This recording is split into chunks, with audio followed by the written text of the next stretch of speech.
여기 오늘 말씀 보니까 하나님이 아담이 혼자 있는 것이 보기 좋지 못했다, 그렇게 말했습니다. 지금까지 이제 하나님께서 천지를 창조하신 모든 일 과정을 보면 뭔가를 만드신 다음에 보기 좋았더라, 보기 좋았더라, 다 보기 좋았어요. 다 보기 좋았는데 유일하게 한 가지 보기 좋지 못한 게 있습니다. 그건 뭡니까?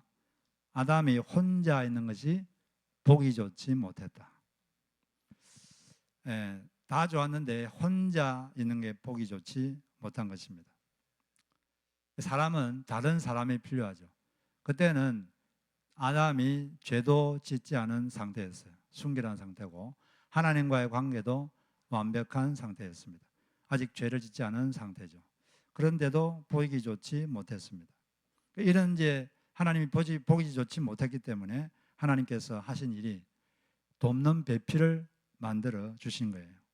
여기서 우리는 인간은 관계적으로 만들어졌다는 것을 알 수가 있습니다. 하나님도 삼위일체 하나님이시죠. 하나님이란 한 본질 안에 성부 하나님, 성자 하나님, 성령 하나님, 이 셋으로 구분되는 세 인격체로 계시는 이 하나님이 서로 관계적으로 존재하시죠. 하나님 관계적인 하나님이기 때문에 사람을 만들 때도 사람을 관계적으로 만들었어요. 사람은 관계가 좋아야 잘 작동이 됩니다. 사람은 관계적으로 만들었기 때문에 관계가 안 좋으면 사람은 작동이 잘 안 되게 돼 있어요. 그래서 우리는 많은 걸 배워야 되겠지만 그 중에 한 가지 배워야 될 게 다른 사람과 관계를 잘 맺는 법을 배워야 합니다. 그게 인생을 성공적으로 사는 아주 좋은 중요한 것이죠. 그 인간관계에 독이 있고 약이 있는데 인간관계의 독은 뭘까요? 자기 위주의 사고와 행동, 자기 위주, 자기 유익, 자기 이익, 자기 유익 중심으로 그렇게 그냥 행동하고 사고하면 주변 사람들이 불편하죠. 힘들고. 그래서 우리는 자기 위주적 삶, 이걸 좀 청산하는 게 좋습니다. self-centeredness. 이게 모든 인간관계를 힘들게 만들죠. 그 다음에 인간관계의 약은 뭘까요? 약은 상대방을 존중해 주는 겁니다. 존중. 모든 사람들은 간절한 열망이 있는데 그게 뭐냐면 존중받고 싶어요. 다른 사람에게 존중받고 싶습니다. 존중받지 못하면 사람이 비참해집니다. 누구나 다 그래요. 자기 생각이 존중 못 받고 자기 존재가 존중을 못 받고 자기 감정이 존중을 못 받고 그러면 사람이 비참해지죠.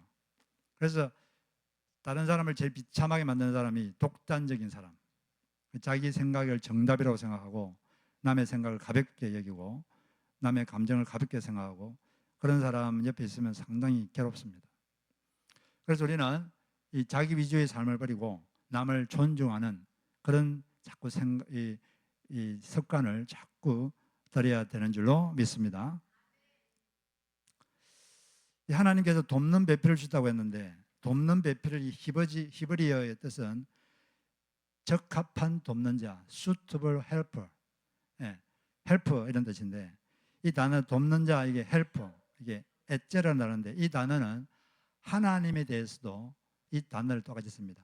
하나님에 대해서 하나님을 우리의 돕는 자다 이렇게 되어 있는데 이게 구약의 성경에 17번이나 나와요. 그 중에 대표적인 게 시편 118편 7절을 보면 여호와께서 내 편이 되사 나를 돕는 자들 중에 계시니 이 돕는 자가 똑같은 단어를 씁니다. 에제르. 그러므로 나를 미워하는 자에게서 보응하시는 것을 내가 보리로다. 또 시편 54편 4절에도 하나님은 나를 돕는 이시며 주께서 내 생명을 붙들어 주시는 이시니이다. 하나님이 나를 돕는 분이시다. 똑같은 말을 쓰거든요. 그래서 우리가 여자가 남자를 돕는 자이다 이렇게 한다고 해서 여자가 남자보다 뭐 열등하다거나 가치가 떨어진다는 그런 게 전혀 아니죠. 하나님이 우리보다 열등합니까? 전혀 그렇지 않죠.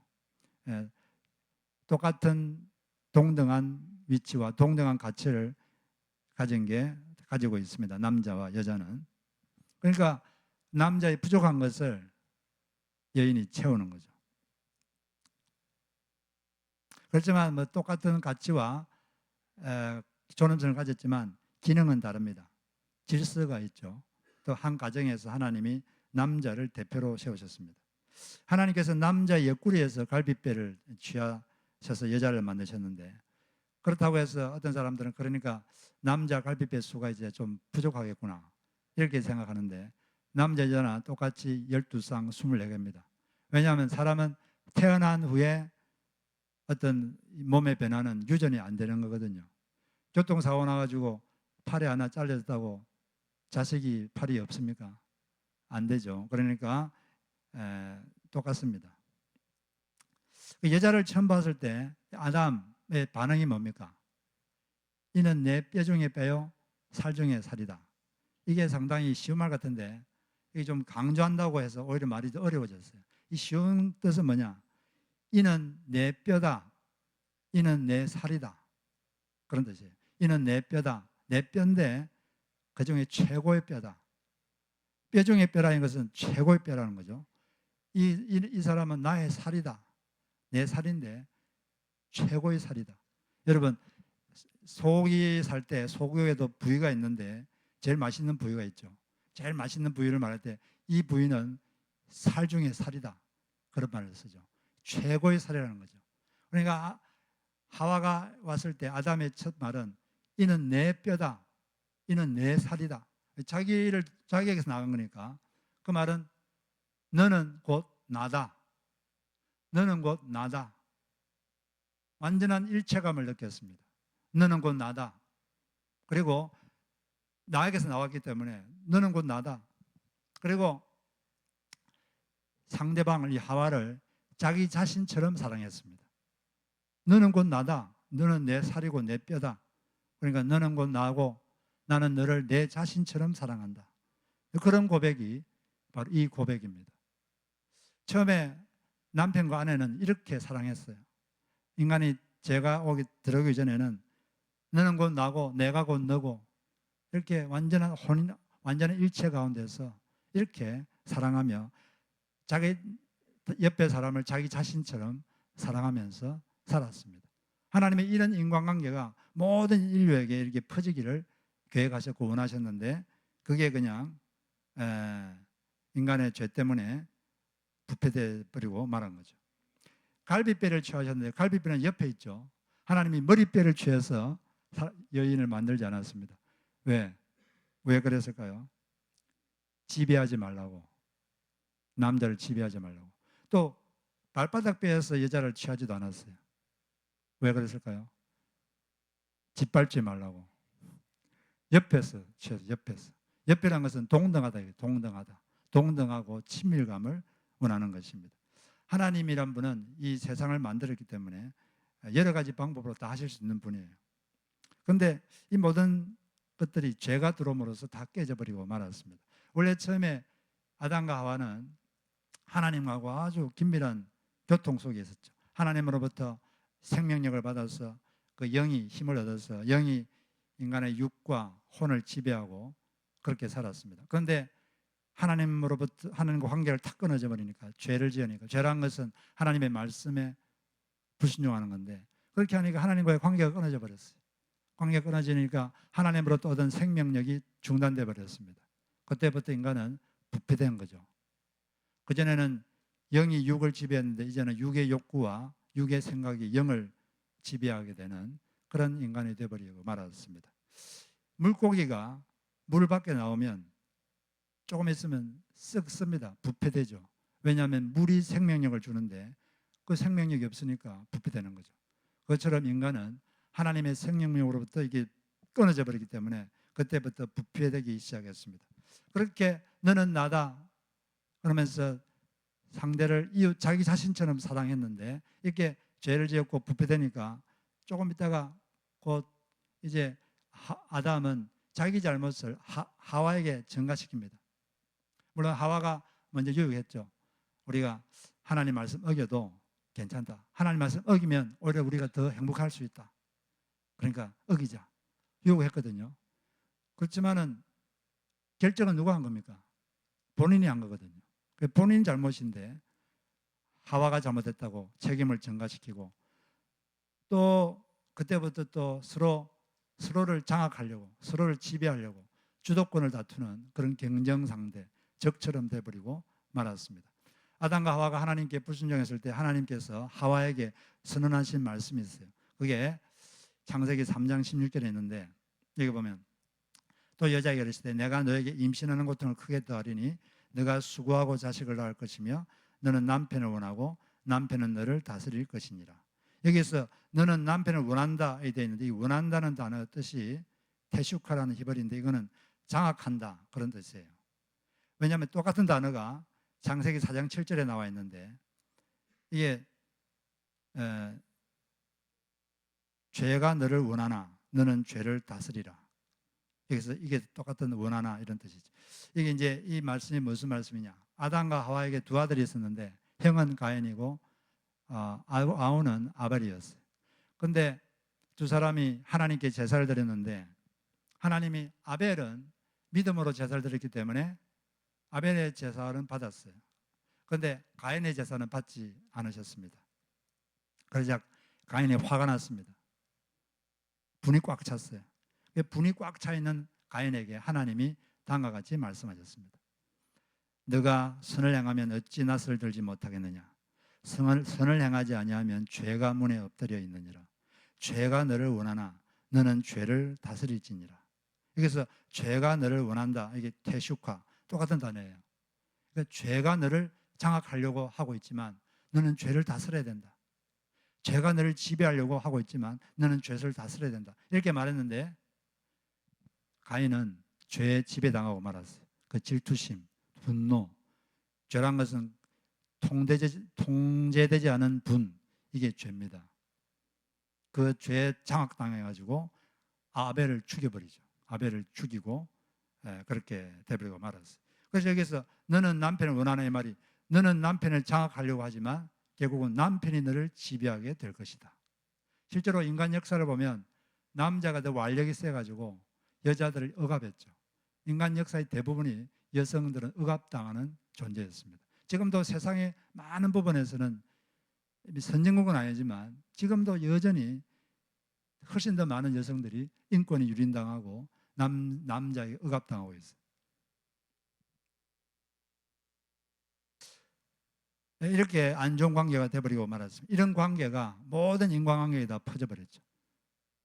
처음에는 서로 상대방을 자기 자신처럼 사랑하는 이런 관계였는데 다 이 관계가 적처럼 돼버리고 말았습니다.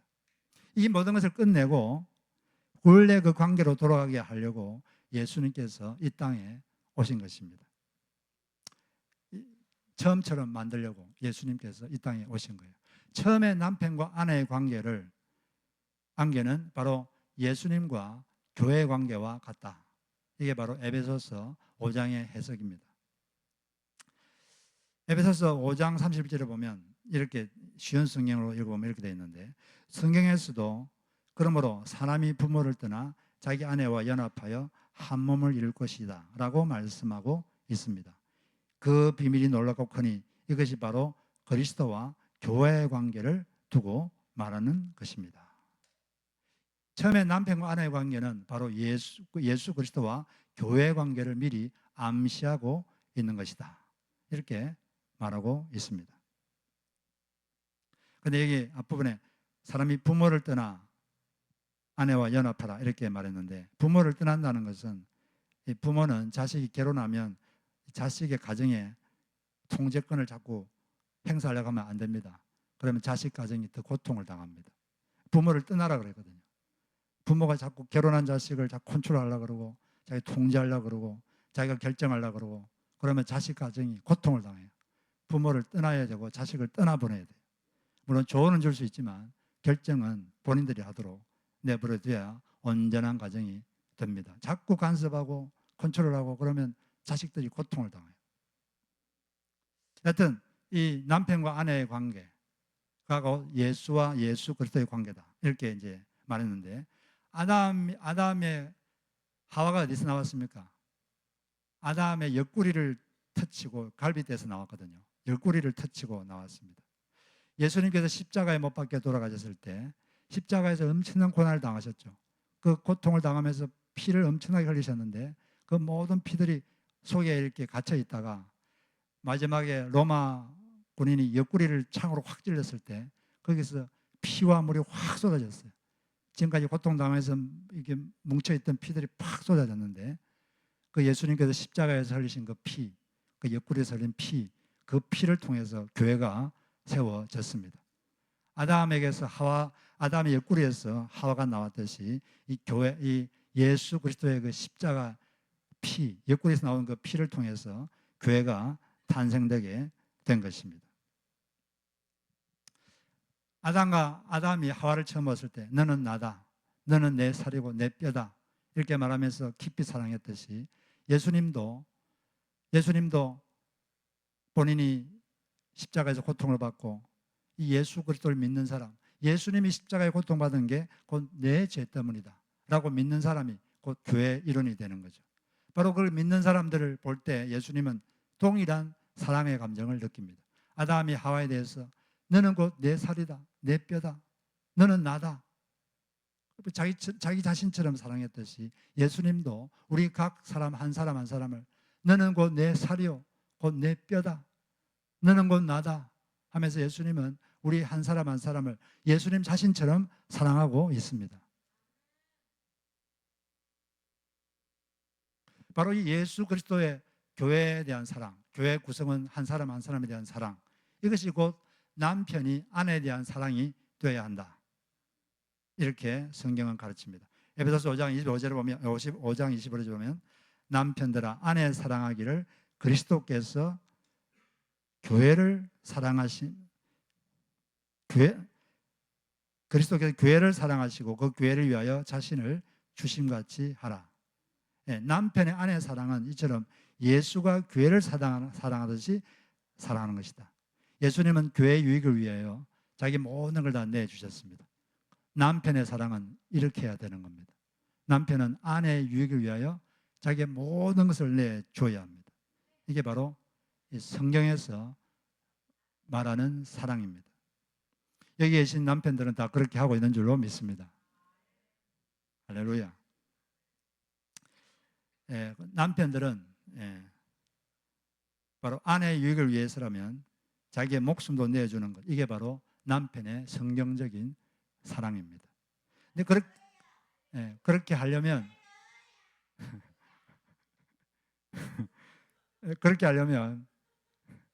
그렇게 하려면 바로 십자가를 지는 삶이 필요하죠. 자기 부인의 삶. 예수님이 교회를 위하여 자기 십자가를 지시고 자기를 부인하셨듯이 바로 남편이 그렇게 아내를 사랑하려면 자기 욕구를 부정하고 아내의 유익을 위하여, 아내의 욕구를 채우기 위하여 결정하고 아내를 위해서 자기 모든 것을 내주는 그런 사랑을 하려면 자기를 부정해야 됩니다. 그리고 십자가를 지는 삶을 살아야 돼요. 안 그러면 그런 사랑을 할 수가 없습니다. 제가 이런 말을 들었는데 결혼식 때 신랑 신부의 옷을 보면 신부는 하얀 가장 아름다운 옷을 입습니다. 그게 주인공이니까.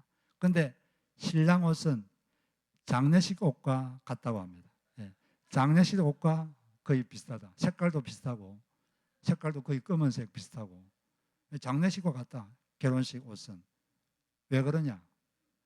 결혼할 때 그 신랑 된 남자는 결혼하는 순간부터 자기를 죽여야 된다는 거죠.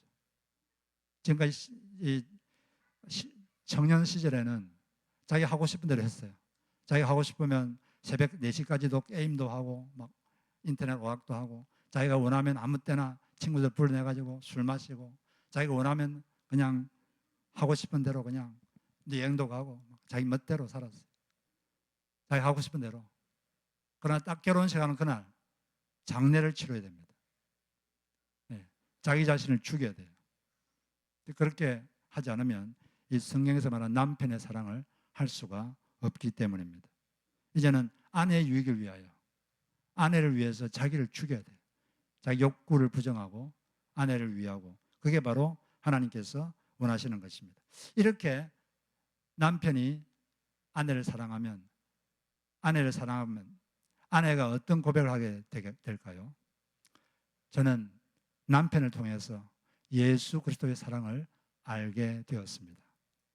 이런 고백을 하게 됩니다. 남편은 아내를 사랑할 때 이게 목표가 돼야 돼요. 아내 입에서 이런 고백이 나오는 것이 바로 남편 사랑의 목표가 되는 것입니다. 실제로 몇 년 전에 저희 여기 앉아 계신 분 중에 어떤 분이 이런 말을 하더라고요. 자기는 자기 남편의 사랑을 통해서 예수 그리스도의 사랑을 알게 되었다고. 예, 그게 아주 기분이 좋았습니다. 여기 계신 모든 분들이 바로 그런 이런 고백을 하게 되기를 바랍니다. 그런데 아내를 위해서 모든 것을 내주기는커녕 물 한 잔 떠주는 것도 귀찮아한다면 그런 자신의 모습을 보면서 아, 나 같은 죄인은 예수님이 구원해주지 않으면 가망이 없는 사람이구나 하고 깨닫게 되는 것입니다. 깨닫고 무릎을 꿇고 하나님 앞에 다시 회개하게 되는 것이죠. 또 그런가 하면 아내들에 대해서는 하나님께서 남편에게 순종하기를 교회가 그리스도에게 순종하라고 이렇게 말하고 있습니다. 자, 에베소서 5장 22절 23절 보면 아내들이여 자기 남편에게 복종하기를 주께 하듯 하라. 이는 남편이 아내의 머리됨이 그리스도께서 교회의 머리됨과 같음이니 그가 바로 몸의 구주시니라. 머리란 것은 지도자란 거죠. 지도자란 결정권을 가진 자입니다. 결정할 권한을 가진 자가 머리죠. 이렇게 남편이 입금에 따른 아내의 삶을 한마디로 정리한다면 그것도 십자가를 지는 삶, 자기 부인의 삶을 살아야 됩니다. 자기 부인이 없이는 아내가 이 하나님의 원리대로 사는 것이 불가능하죠. 왜냐하면 대부분의 사람들은 자기 생각이 더 낫다 이런 생각이 많이 잡혀있기 때문에 그렇습니다. 그렇지만 하나님께서 남편을 가정의 대표로 세우셨기 때문에 남편이 결정하도록 존중해 주는 것입니다. 남편을 존중해 주는 거죠. 그리고 자기 생각이 더 나은 것 같을 때라도 기다려주고 또 설득하고 인정해주고 남편이 결정할 수 있도록 해주는 것이 진짜 똑똑한 여인입니다. 진짜 지혜로운 여인은 자기 남편을 세워줍니다. 세워주고 높여주고 존중해주고 이게 정말로 똑똑하고 정말 지혜로운 여인이에요. 그런 여인을 살면은 남편은 사실은 아내가 원하는 대로 하려고 다 합니다. 아내가 원하는 대로 해주고 싶어하고 그렇게 되게 돼 있어요. 물론 남편과 아내가 충분한 대화와 논의를 통해서 합의점에 도달해야 되지만 또 많은 남편들은 아내가 원하는 대로 하려고 하지만 그럼에도 불구하고 아내들은 남편이 머리라는 걸 꼭 기억하고 남편이 결정할 수 있도록 그렇게 존중하고 애를 쓰는 그런 우리 모두가 되어야 될 줄로 믿습니다. 그것이 바로 하나님의 원리입니다. 그런데 어떤 부부 이야기를 들었어요. 이 부부는 제가 25년 전에 들은 이야기인데 마켓에 가면 자주 다툰대요. 왜 다툽니까? 물어보니까 남편은 코카콜라를 좋아하는데 아내는 펩시콜라를 좋아한다는 거예요. 서로 자기가 원하는 콜라를 사려고 다투는데 그것도 한두 번 다투는 게 아니고 자주 그걸로 다툰대요. 난 참 이해가 안 되더라고. 근데 이건 사실이에요. 근데 사실은 남편 아내도 보면 별거 아닌 거 가지고 다투어요. 사소한 건데 자기 뜻대로 하고 싶어서 사소한데 아주 별거 아닌데 자기가 원하는 대로 해야 돼. 자기 생각대로 해야 돼. 자기 방식대로 해야 돼. 안 하면 뭐 화가 나고 싸우고 다투고 이게 남의 이야기가 아닌 것 같아요. 저도 부부 생활을 하지만 여튼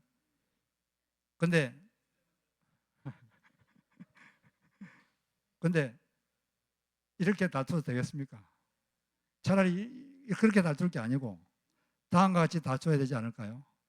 남편은 자기가 비록 코카콜라를 좋아하지만 나는 코카콜라를 좋아하지만 당신이 펩시콜라를 좋아하니까 펩시콜라 삽시다.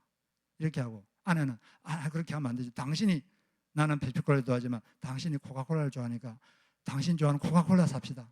이렇게 싸워야 되는 거 아니에요? 근데 서로 자기 원하는 것 하려고 막 내가 원하는 대로 해야 돼. 코카콜라 사야 돼. 아니야 펩시콜라 사야 돼. 그러면서 기분 나쁘면 남의 자존심을 건드리고 해서는 안 되는 욕을 하고 기분 나쁜 감정을 건드리는 말을 하고 그러면 안 될 줄로 믿습니다. 내 생각대로 안 되면 우리 가정 망한다. 그 생각부터 고쳐야 돼요.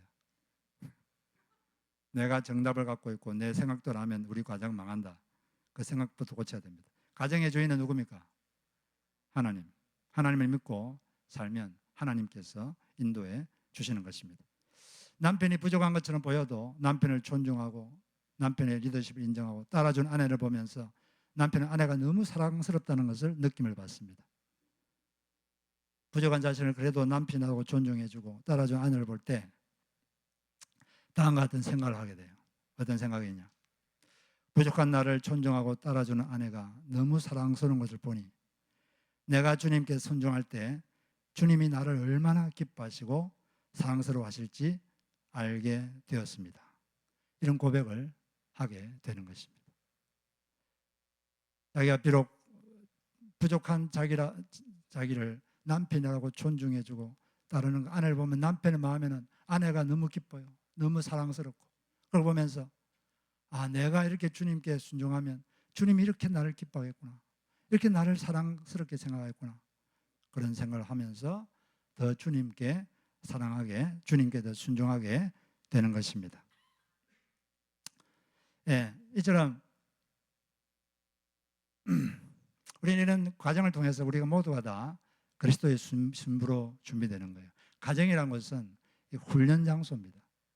남편도 그렇고 아내도 그렇고 훈련되는 곳이에요. 행복을 위해서도 결혼하지만 이 훈련 장소인 줄 아시기 바랍니다. 그걸 통해서 우리는 점점 예수를 닮은 사람들이 되어 가는 것입니다. 아담이 하와를 처음 봤을 때 이는 내 살이고 내 뼈다. 너는 나다 하면서 자기 자신처럼 사랑했는데 이 관계가 모든 인간관계에 퍼지는 것이 하나님의 처음에 원함이었습니다. 그런데 이게 깨져버리고 말았죠. 그런데 이걸 회복시키려고 예수님이 오셨어요. 누군가가 예수님께 물어봤습니다. 성경에서 무엇이 가장 큰 계명입니까? 그 말은 무엇이 가장 중요합니까? 성경에서 가장 중요한 가치가 뭡니까? 이렇게 물었을 때 예수님의 답은 첫째는 마음을 다하고 목숨을 다하고 힘을 다하여 하나님을 사랑하라. 둘째는 내 이웃을 너 자신처럼 사랑하라. 원래 아담과 하와가 가졌던 바로 그 사랑을 회복하라. 그게 바로 하나님의 마음입니다. 그런데 우리도 그러고 싶지만 우리에게는 그렇게 사랑할 능력이 없습니다. 테레사 수녀가 말한 것처럼 기도하지 않으면 사랑할 수 없습니다. 그게 정답이에요. 우리 어느 누구도 기도하지 않으면 하나님의 도움이 없으면 사랑이 불가능합니다. 그렇기 때문에 우리 기도 제목의 최우선 순위는 뭐가 되어야 될까요? 하나님 제게 사랑할 능력을 주십시오. 이게 기도 제목 1번이 돼야 돼요. 왜냐하면 그게 제일 중요하다고 그랬으니까. 근데 많은 사람들이 기도 제목 보면은 대부분이 다 어떤 환경을 바꿔주십시오. 이 어려운 걸 바꿔주십시오. 그런 것도 좋지만 제일 중요한 것은 이게 제일 주냐다고 그랬으니까 하나님 제게 사랑할 능력을 좀 키워주십시오. 주님 제가 저분을 사랑하지를 못하고 있습니다. 제게 사랑할 능력을 주십시오. 주님 제가 용서를 못하고 있습니다. 저를 용서할 수 있는 능력을 주십시오. 하나님 제가 자존심을 접어야 되는데 이 자존심을 접을 능력이 없습니다. 제가 이 자존심을 접을 수 있는 능력을 주십시오. 하나님 제가 이 기분 나쁨 이걸 극복할 수가 없습니다. 이 기분 나쁨이란 이 감정을 이길 수 있는 능력을 주십시오. 하나님 제게 지혜롭게 사랑할 수 있는 능력을 주십시오. 이 기도가 기도 제목 제위에 와야 돼요. 왜냐하면 예수님이 이게 제일 중요하다 그랬으니까. 이게 제일 중요하다. 그런데 제일 중요한 걸 기도 안 하고 그 다음 것만 기도하면 그게 안 되는 거죠. 이 기도 제목을 여러분이 기도 수첩에서 적어놓고 확인해 보십시오. 어떻게 본인이 변화되고 있는지 발견하게 될 것입니다. 기도란 것은 하나님 원하는 것을 이루기 위해서 선택하신 도구입니다. 하나님이 선택하신 도구. 하나님의 뜻을 이루기 위해서 하나님이 선택하신 도구가 기도이기 때문에 그런 기도를 여러분들이 많이 하시기를 바랍니다. 우리는 다른 사람을 대할 때 예수님을 대하듯 대해야 돼요. 왜냐하면 예수 믿는 사람 속에는 누가 들어와 있습니까? 예수를 영접하면, 마음이 영접하면 그 안에 누가 들어와 있죠? 예수 그리스도가 들어와 계십니다. 그러면 우리가 예수 믿는 사람을 대할 때는 그 사람을 예수님 대하듯이 대해야 되죠. 왜냐하면 그 사람 마음속에 예수님이 계시니까. 다른 사람을 대할 때 그리스도를 대하듯이 대하시기를 바랍니다. 예, 고린도전서 12장 1절로 3절을 보면 아무리 놀라운 지식, 놀라운 믿음, 놀라운 예언 능력, 놀라운 구제, 놀라운 능력이 있어도 사랑이 없으면 아무것도 아니다. 그게 하나님의 판단입니다. 그러므로 모든 것은 다 이 사랑 위에 세워져야 하는 것입니다.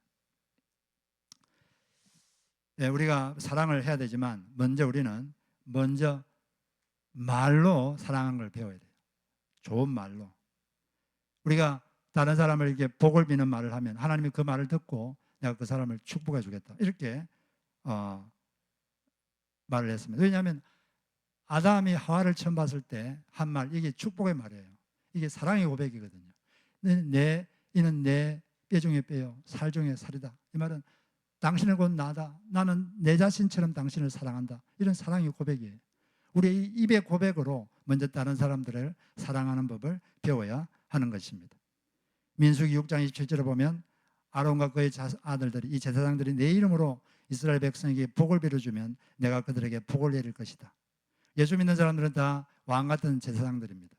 우리가 어떤 사람에게 좋게 말하면, 복을 빌어주면 그 복이 그 사람에게 임한다 그랬어요. 그리고 또 베드로전서 3장 9절에 보면 악을 악으로, 욕을 욕으로 갚지 말고 도리어 복을 빌라. 이를 위하여 너희가 부르심을 입었으니. 그러니까 복을 빌어주는 삶을 살도록 너희가 구원을 받았으니. 그 이유는 복을 이어받게 하려 하심이라. 남이 욕을 한다고 우리도 남 욕하면 보통 세상에서는 같이 욕하죠. 이건 세상 원리고 예수 믿는 사람들은 세상과 다르게 살아야 합니다. 복을 빌어주라. 이걸 위해서 너희가 부르심을 받았다. 그렇게 하면 하나님이 너를 복을 줄 것이다. 이렇게 다른 사람이 욕을 해도 내가 복을 빌어주면 하나님이 그렇게 하는 사람에게 복을 내려주겠다. 이렇게 말씀을 하신 것입니다. 먼저 우리는 입술로 남을 이렇게 축복하는 그런 사랑을 하시기를 바랍니다. 그 다음에 또 우리는 행동으로, 우리 가진 것으로, 우리 소유로, 우리의 소유, 건강, 지위로 사람을 섬겨야 됩니다. 우리가 가진 것들의 소유주가 아니라 청직이죠. 청직이라는 것은 매니저, 관리자. 하나님께서 우리에게 재물을 주었다는 것은 그걸 가지고 필요한 사람을 섬기라고 준 것입니다. 여러분, 은행 직원들은 돈을 많이 만지죠. 은행 직원들은 돈을 많이 만지는데 그게 자기 겁니까? 질문이 너무 어렵나요? 은행 직원들은 돈을 많이 만지는데 그게 자기 겁니까? 자기 거 아니죠. 그냥 관리하는 거예요. 관리. 필요한 곳에 주는 거지. 성서의 원리는 그리스도인들이 가진 모든 소유는 그 사람께 아니고 하나님이 잠시 관리하라고 준 것이다. 그러므로 하나님이 필요하다고 생각하면 이걸 흘려보내야 된다. 여러분들의 재물, 건강, 지위 이런 것을 하나님이 뜻하는 데가 무엇인가 알고 흘려보내시기를 바랍니다. 이 청직의 삶을 살아야 돼요. 매니저, 소유주가 아니라 오너가 아니라 매니저, 관리자, 청지기의 삶을 살아서 사랑하시기를 바랍니다. 이렇게 우리가 사랑하면 사람들이 변화되게 됩니다. 박효진 장로님이라고 유명한 분이 계신데 이분은 원래 교도관이었어요. 교도관인데 아주 악질 교도관이었습니다. 재수자들을 엄청나게 폭력적으로 대하고 아주 그냥 무서운 사람이었어요. 그래서 별명이, 그 당시는 계급이 주임이라서 별명이 지옥에서 온 박주임 하라고 할 정도로 아주 강압적이고 폭력적인 사람인데 이 사람이 갑자기 어느 날 예수님을 믿게 됐어요. 예수를 믿고 성령 체험을 했습니다. 성령이 충만히 임하는 체험을 했어요. 그때부터 사람이 확 바뀌어버렸어요. 순한 양처럼 되어버렸습니다. 눈물이 많아졌어요. 그리고 이 사람이 사랑이 많아졌습니다. 그리고 이 사람을 통해서 변화된 사람이 많아요. 그 중에 한 사람이 청송감호소에 갇혔던 종아라는 사람인데 이 종아 이 사람은 완전 흉악범입니다. 이 감옥에 갇혔어도 이유는 짜증난다고 벽돌을 가지고 교단에 가고 있는데 갑자기 뒤에서 벽돌로 뒤통수를 쳐가지고 중태에 빠뜨린 사람이에요. 중태에 빠져가지고 거의 사경을 헤매고 그런 사람인데, 그래가지고 이제 중태에 빠지니까 독방에 갇혔어요. 그래서 이 박효진 장로님이, 그때는 계장이었는데 박 계장님이 그를 찾아갔어요. 찾아가니까 화난다고 자기 이마를 그 철장에다가 막 찧어가지고 온 몸이 그냥 피로 다 물들었습니다. 그리고 이 피가 흐르는 거, 피를 입에다가 가득 머금고 있다가 이 박 계장이 가까이 오니까 그대로 그냥 확 내뱉었어요. 그러니까 이분이 그냥 얼굴하고 옷에 그냥 피하고 침이 묻혀 있는 그런 게 다 묻었어요. 그러니까 속에서 그냥 혈기가 확 올라왔어요. 화가 막 올라왔습니다. 근데 그때 속에서, 마음에서 내면의 음성이 들렸습니다. 주님의, 하나님의 음성이죠. 이것도 참아라. 이것 못 참고 너가 혈기 부리면 하나님의 내가 욕먹는다. 그런 내면의 이 음성이 확 들려서 참았어요. 그냥 얼굴 씻고 그냥 셔츠를 씻었습니다. 그리고 그 일 후에 이 사람이 3일 동안 밥도 안 먹고 물도 안 먹는 거예요. 그래서 3일 후에 또 찾아갔습니다. 찾아가가지고 이 박효진 계장이 말했어요. 너는 진짜 악질이다. 조선 최고 악질이다. 그러니까 최고 악질이, 그러니까 좋아해요.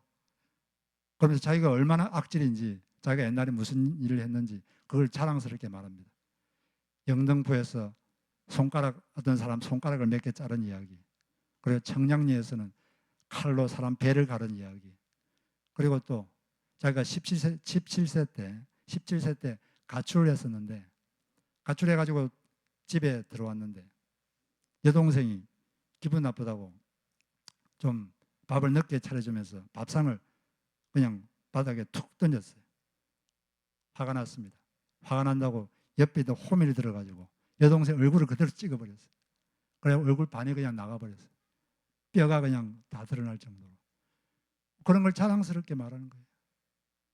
그 이야기를 들으니까 속에서 그냥 막 화가 났습니다. 그러면서 속으로, 하나님이 아무리 사랑이 많으시지만 이 사람, 이런 놈은 아니겠죠? 이런 흉악한 놈을 위해서 십자가에서 피 흘리신 건 아니겠죠? 이렇게 속으로 말하고 있었어요. 근데 그렇게 혼자 말하고 있는데 바로 그때였습니다. 바로 그때 속에서 하나님께서 내적 음성으로 말씀하셨어요. 너는 종아보다 더 나은 줄 알았더냐? 그 내면에 들리는 음성이 들리는 순간 자기가 어릴 때, 자기의 10대 때 모습이 갑자기 생각났어요. 이분도 10대 때 아주 험한 삶을 살았거든요. 어떨 때는 막 진흙탕을 뒹굴면서 하나님 있으면 나와봐, 나오면 한판 해보자, 그리고 아주 험악한 삶을 살았던 사람인데, 이런 자기도 하나님이 이렇게 바꿔주셨는데, 이 종아라는 이 사람도 하나님이 한번 손을 보시면 바뀔 수 있다, 이런 생각이 들면서 그 사람이 불쌍해지는 거예요. 불쌍해지니까 눈물이 갑자기 울컥 나왔습니다. 그 눈물을 볼 수가 없어서 얼굴을 좀 돌렸어요. 얼굴을 돌리고 그 방을 나왔습니다. 그 다음 날 다시 그 사람을 만나려고 복도를 가고 있는데 그 사람이 저 복도에서 자기를 향해 오더니 갑자기 자기 앞에서 무릎을 탁 꿇고 다리를 잡아요. 그러면서 엉엉 울기 시작합니다. 막 울면서 말했어요. 계장님, 어제 우신 거 맞죠? 어제 저 때문에 우신 거 맞죠? 어제 흘린 눈물 바로 저 때문에 흘린 눈물이죠. 그 눈물 저 때문에 흘린 눈물 맞죠? 지금까지 저를 위해서 눈물 흘린 사람 한 명도 없었습니다. 그 눈물 저 때문에 흘린 눈물 맞죠? 그러면서 막 엉엉 울었습니다. 그리고 그때부터 이 사람이 예수님을 받아들였어요. 받아들이고 사람이 완전히 바뀌어버렸어요. 예수님을 믿고 영접하고 나니까 사람이 순한 양처럼 되어버렸습니다. 그때부터는 늘 울고 다니고 사람 찬송하고 예배드리고 사람들에게 예수님을 전하고, 그리고 그 당시에는, 그전에는 그 성송 가문에서 제일 악질이었는데 제일 모범적인 죄수가 되었습니다. 그러니까 이 사람들이, 이 죄수자들이 그런 말을 했어요. 하나님이 계신지는 잘 모르겠는데 저 사람이 변한 거 보면 하나님이 계신 것 같다. 이렇게 말할 정도였습니다. 지금은 이 사람이 남해에서 가게하면서 좋은 일 하면서 살고 있습니다. 한 사람의 그 사랑의 눈물 한 방울, 사랑, 그게 그 사람을 바꾼 거죠. 사랑은 사람을 바꿉니다.